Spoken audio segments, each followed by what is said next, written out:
We're here at Broadway's Imperial Theatre, where the new revival of Les Mis has just started previews to speak with its legendary producer Cameron Mackintosh. He's also behind such hits as Miss Saigon, Cats and Phantom.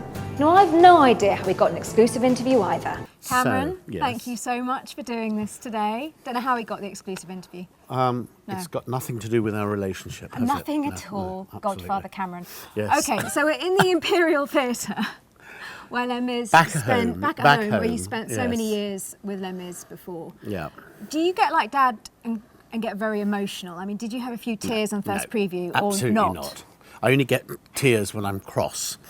Okay. Have you? And when they make me cry. Have you had cause to be cross so No, far? not at all. It's actually been a fantastic experience because, I mean, we have had the lucky situation with this production, which started in England about 4 or 5 years ago, in that the production team have been together both in Tokyo and the Imperial Theatre there, where we started making some changes, which were all stuff that we were aiming to do for Broadway. And then we went to Toronto, where Ramin did it and had enormous success there. So we've been able to come together for the longest amount of time on this production to really perfect it and make it special for this theatre. Now, it is a different production. Yes. I mean, what's different? I know Forbidden from Broadway is probably never going to forgive you because you've got No, the turntable, haven't you? No, I just wanted to make absolutely sure that they had some good new material to write.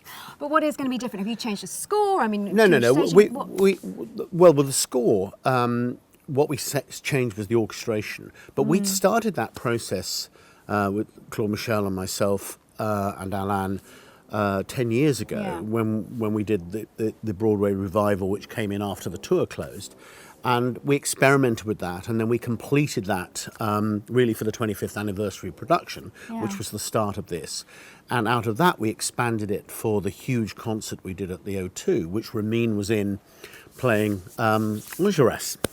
Okay. And it was him playing Enjolras that made me think he should do the Phantom 25th at the Albert Hall, and he was so fantastic in that. I then, to his surprise, offered him Jean Valjean, and he said, "No, I can't do that. I want to have a go at Javert." And I went, "No, you're going to play Jean Valjean." Okay. And he was a phenomenal Jean Valjean in London. He took over from Alfie Boe, and then we took him to Toronto, which was going home for him because he's Canadian and he'd never played a lead in Canada. And it was at that point when we opened there, I said, "You're going to be our Jean Valjean on Broadway." Now, he looks very different to various Valjeans that have gone before, doesn't he? Was that you saying you've got to go to the gym, pump yourself up, or was that coming from him? No, I'd sent him to the gym, but partly the main reason was I'd always had an inkling that Will would make a marvellous Javert. I mean, about 2 or 3 years ago when I saw him in England when he was doing hair, there was something about him that I thought, in 2 or 3 years' time he'd be able to do that. And when we cast him as Javert, I said to Will that actually he would need to do some gym work so that physically they were a balance. Right. And he's buffed up nicely. So it sounds like you had the cast pretty much in mind when you were coming to Broadway already. I mean, did you do much auditioning? I cast. Oh, we did. We did a complete audition process. But with Will and with Ramin, I had them in the back of my mind. And of course, I then saw the Scottsboro Boys in London, and that's where I saw Kyle, the wonderful actor who's playing Enjolras, and I got him to come and audition for me there. Okay. The Cosette was it, and indeed the Monsieur Thénardier were both in Toronto as well.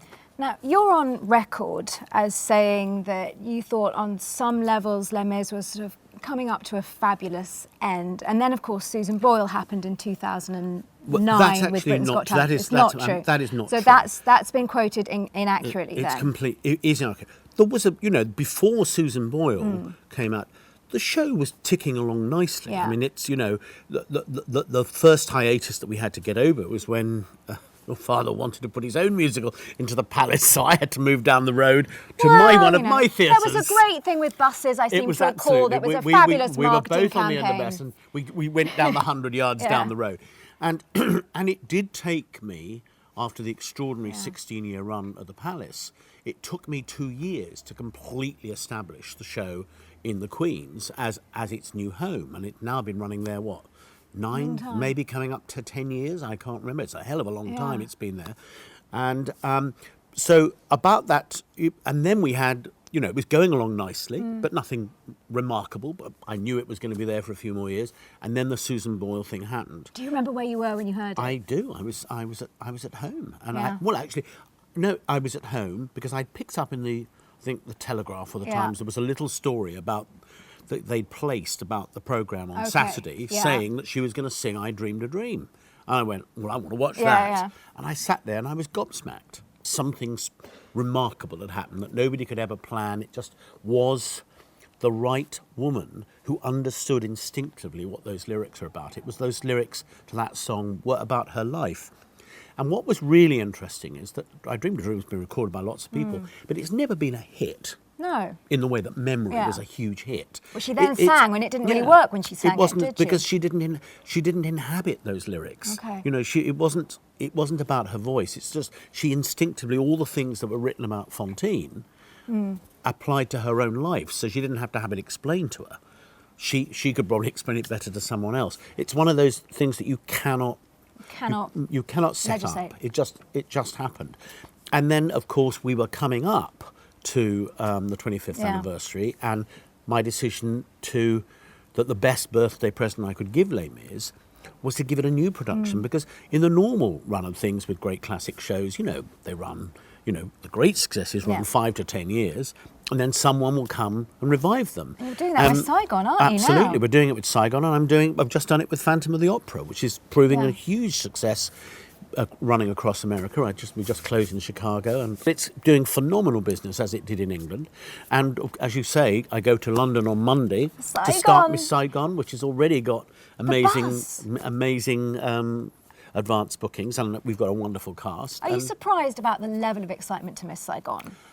I'm surprised that I'm pleasantly surprised. I knew it would be more than most people would think, because what people forget is, yes, it ran 10 years in London, but it ran 10 years in a theatre twice the size of the Palace, it's huge. and Her Majesty's, or where Cats was. Yeah. So it actually played to more people than the other 3 great musicals. And it made a great deal of money there. And it's always been incredibly successful when we've done it in England. It's such a big, expensive show, you can't just whack it up every now and again. Are you still doing the helicopter? I'm not going to tell you what we're doing, but we're doing... Really? No one will watch. I can assure you that the whole Nightmare sequence is going to be more exciting than it's ever been before. And is it coming here? I don't know. We'll see. Fingers crossed. Don't know. Now, Tim Rice, just done From Here to Eternity, which is sadly closing, as is Dad Stephen Ward. Yeah. And he's recently given an interview saying he doesn't think that the public have an appetite for new musicals. Would you agree with that No, I would or not? completely disagree. I mean, look, the 2 biggest hits, one of them's in my theatre in London, is Mormon, which is a completely new musical, and this current season's big new hit is a new musical called Kinky Boots, which is based on an English film. Yeah. And a true story. So there you go. There are the 2 big new hits into the musical theatre, both of them which will travel around the world, are completely original material. Now, Dad also, in reaction to Stephen Ward, I don't know if you saw it, he wrote a lovely letter to the Telegraph talking about the horribly fine line between success and failure in musical theatre, which I'm sure you'll agree with. Totally. Of all the musicals that have happened in the past 20 years that perhaps haven't really worked, is there one that you'd like to revisit or think that somebody should go and revisit? Well, it's really interesting. It's a good question at the moment because, in fact, though I've encouraged it, nothing to do with me, the show that I've had most recently got some of the best reviews of my career, Betty Blue Eyes, which, ran 6 months, everyone loved it but didn't play to enough people, is being done on a regional company. The repertories are joined together for 6 months. It's selling incredibly well and is about to open next week. Okay. I've encouraged it. It's not my production. At the moment, Wishes of Eastwick's being done over here to prepare for a North American premiere here. And Bubel and Schoenberg completing a revisit to Martin Guerre, which is a show that we've all kept on the ice because we didn't think it was in the proper state for the last 10 years. And what else? Even Moby Dick is coming back. Really? Somebody is doing that. I saw Moby Dick. Last night, I actually lay in bed it. and read the new script, which is very good, and they're about to make a recording, and people are interested in doing it. So and of course I've got Barnum, which I did at Chichester, which was a huge success there, already selling enormous amounts of tickets as we open it next September. So all my shows, which aren't one of the big four, are all making their own life, and a lot of it's nothing to do with me. Now, I want to talk just about one of the big shows, because I want your take on this. Cats. Yes. Dad also wrote in his letter about the fine line that Cats really was never really supposed to work. Now, Dame Judi Dench was originally supposed to be Grisabella. Yes. And then Achilles tendon went in rehearsals. Yeah, I mean, the fact is, when we went into rehearsal and finally had persuaded Trevor to do it, all there was, it was still called Practical Cats at that point. We hadn't even reduced it down to the name Cat. All it was a series of poems in a script with no stage direction, and there was Andrew's music. There was nothing else. Trevor only got the cast together because his relationship with Judi Dench, who was the first person cast, and Judi trusted Trevor that she agreed to just play 2 featured parts in Cats. One was going to be Grisabella, and the other was going to be the Gumby Cat. And she'd work as the Gumby Cat. Absolutely. Well, she would have worked as Grisabella. Would she have done? Did memory exist in that form at that point? Well, no, it didn't. I think the first night that the song, as we now know it, was sung was the 4th preview. When Elaine Page, by that point, had been brought because in. Elaine, on the first preview, had been doing Tim's version. And on the first night, she sang Tim's version because Trevor hadn't finished the middle 8 just to back of the up previous just one. For everyone. So Elaine Page obviously had been, Ava Perron was the original Absolutely. Evita. So she got the call when She Judi got the call Dench was injured in rehearsal. What happened was Judi Dench was injured, I think, on the second week of rehearsal, snapped her Achilles tendon. I got special permission from the critics then to extend the preview period for the first time to a month, right, in order to give Judi a chance to come back to first play Grisabella, and then when she was fully well, to play the Gumby Cat. She came back about 10 days before we were starting previewing, and during a run-through, I think in Her Majesty's Theatre, she slipped on her crutches. And at that point, she said, this is not going to work. And so Andrew and I scratched our heads, went to the pub, and Dad? We pub? both, yes, absolutely, Admiral Benbow, which was our office, and we sort of scratched, and we threw names at each other, and I went, do you think, I can't remember which one of us came up with it, but said, do you think she could do it? And he said, yeah. And I then rang her up, and I went to see her when she was at the BBC. And I remember she said, all right, well, I'll come along and meet Trevor and everything like that. She said, but I have vertigo. She said, I won't climb any heights. So I didn't actually tell her about the jello going up in the tire to the heavy side layer. Yeah.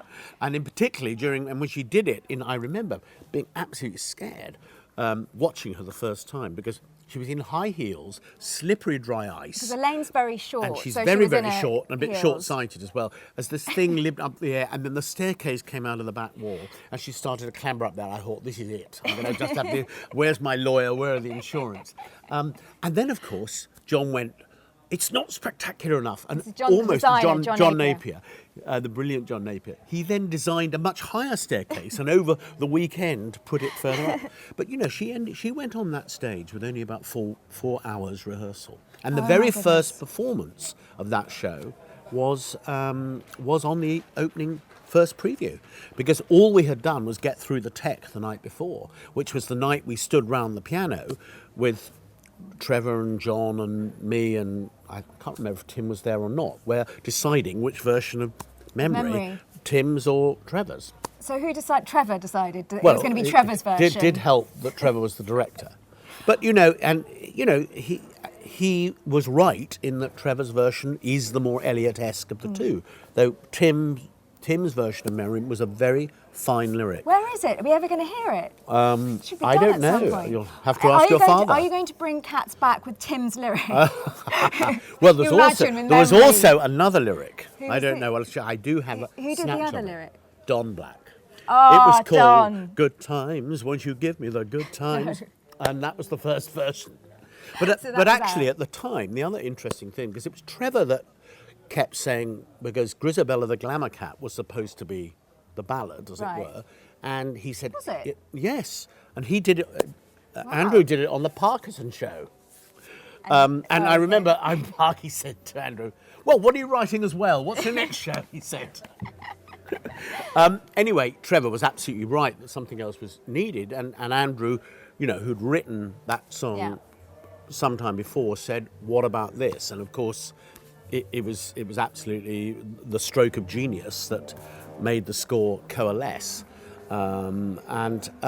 so it was an amazing. It was an amazing thing how that show evolved so quickly. It's the fastest putting on of a major musical, I think, in history.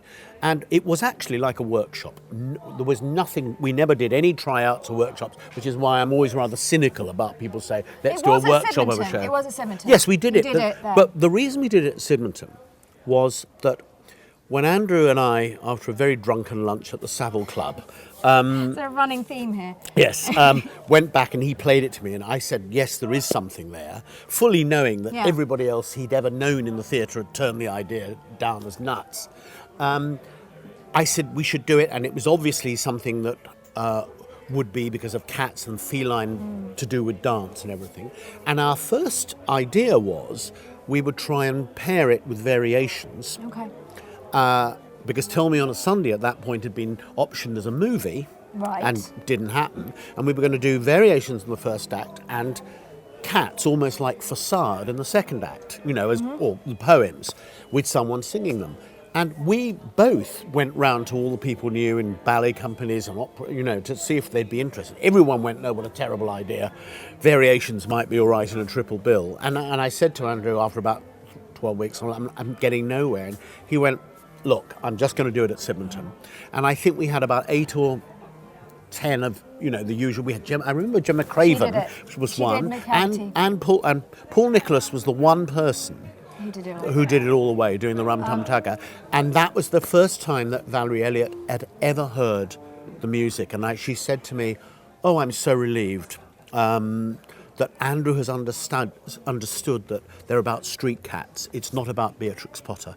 And from that moment on, she became such a huge fan and helpful, and came up with all these bits of unpublished Eliot, which eventually Trevor and Andrew made the Cat's Cradle that made the show work. We all want it to come back, so please bring it back. A massive thank you for seeing us today. Pleasure. Thanks, darling. Mwah.